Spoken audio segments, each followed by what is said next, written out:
제주에서 실종됐다 104일 만에 숨진 채 발견된 장미란 씨에 대해 경찰이 타살 가능성은 낮다는 의견을 밝힌 가운데 시신이 발견된 장소와 숨진 경위를 둘러싼 의문이 이어지고 있습니다. 제주경찰청에 따르면 부검 결과 특이 골절이나 심각한 외상 등 범죄를 의심할 만한 정황은 확인되지 않았습니다. 지문은 부패로 소실됐으나 치아 감정을 통해 장 씨의 신원이 일치한다는 구두 소견이 나왔고 정확한 확인을 위해 DNA 감정도 진행 중입니다. 경찰은 시신의 자세와 위치, 발견 당시 상태를 근거로 자살의 무게를 두고 있습니다. 그러나 일각에선 사망 원인을 단정하기엔 이르다는 지적도 잇따르고 있습니다. 특히 시신이 발견된 야자수 농장에 관심이 쏠립니다. 이곳은 장 씨가 머물던 숙소에서 불과 400m 떨어진 곳으로 도보 10분 거리지만 가로등이나 CCTV가 전혀 없는 외진 구역입니다. 장 씨의 남자친구는 언론과의 인터뷰에서 이곳은 장 씨가 평소 지나다닐 때마다 무섭다고 했던 곳이라며 왜 거기서 발견됐는지 이해가 안 간다라고 의문을 제기했습니다.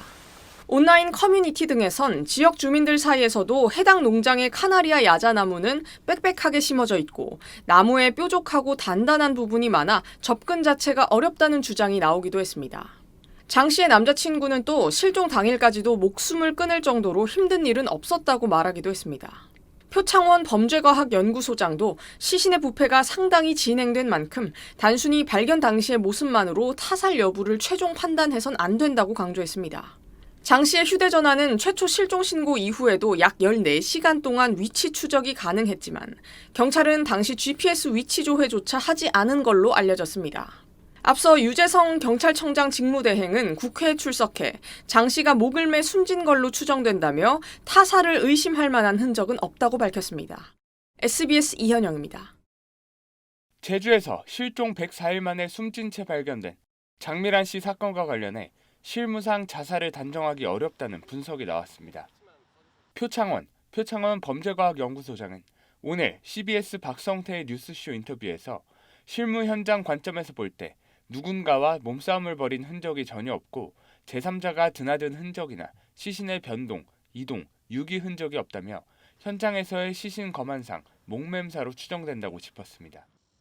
이어 상당수가 스스로 행한 행동에 따른 것으로 판단될 가능성이 높다면서도 섣불리 쉽게 단정해서는 안 된다고 말했습니다. 있지만 아직까지 그걸 단정할 수는 없어요. 그렇게 만들어낼 수 있는 다른 어떤 요인들도 있어서 아직까지는 좀 조심스러운 상황이다. 그러면서 시신의 부패가 상당 부분 진행됐더라도 철저한 부검을 통해 사인을 규명해야 한다고 강조했습니다. 표 소장은 또 경찰의 안일한 대처에 대해서도 강하게 비판했습니다. 표 소장은 실종 당시 복장, 소지품, CCTV 영상 등을 고려하면 가장 우선적으로 도보 이동 가능성을 봤어야 했다며 경찰이 애초 연락이 닿았다고 거짓말을 하지 않고 수색을 이어갔다면 생존 여부는 알 수 없더라도 조기 발견은 충분히 가능했을 것이라고 지적했습니다.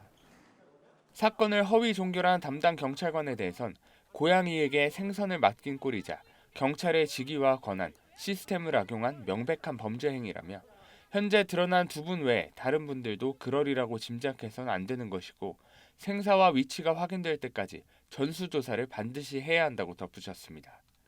SBS 김지욱입니다.